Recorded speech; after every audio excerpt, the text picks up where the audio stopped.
Ayan po, ngayon po magluluto tayo ng ginisang ampalaya.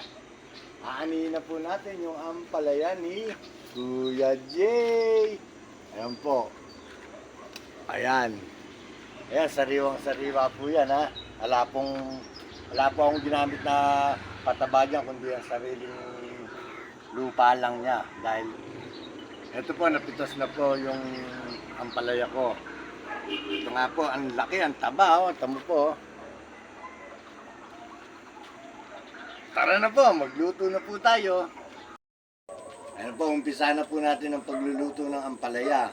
Ito po yung inani ko, saka ito po yung ingredient, sibuyas, kamatis, bawang, saka isang itlog, saka yung baboy. Ang baboy nilaga ko na para ipipirito na lang po. Tara na po.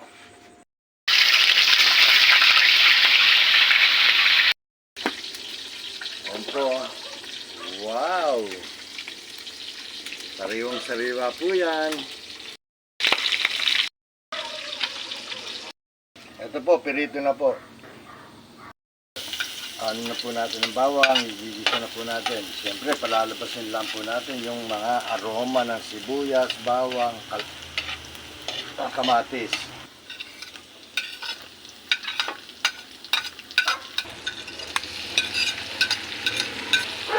Patis.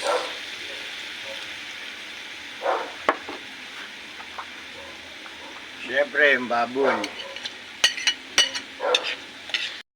Ngayon po ilalagyan natin yung ampalaya. Isang pirasong ampalaya lang po yan, pero ang dami, oh. Natin yung itlog.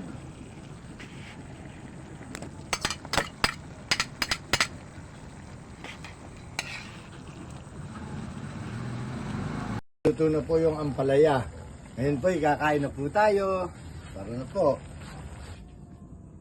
Tara po, kain na po tayo. Luto na po yung ampalaya ni Kuya Jay. Siyempre, bago tayo kumain, manalangin muna po tayo.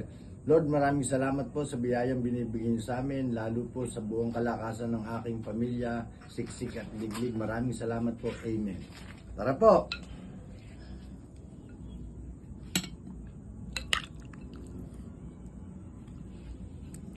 Kain na po tayo. Ang sarap ng hapunan ni Kuya Jay. Sarap. Lalo-lalo po yung ampalaya, malutong-lutong po.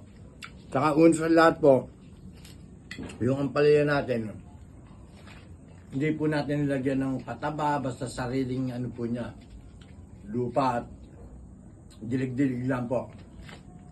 Sarap po, sarap po.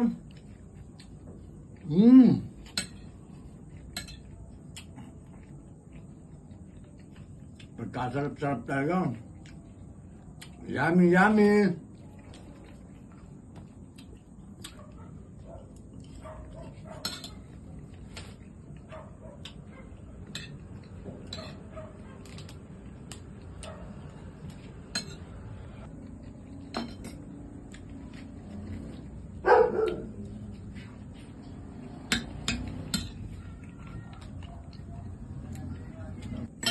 Babay na po. Love you po.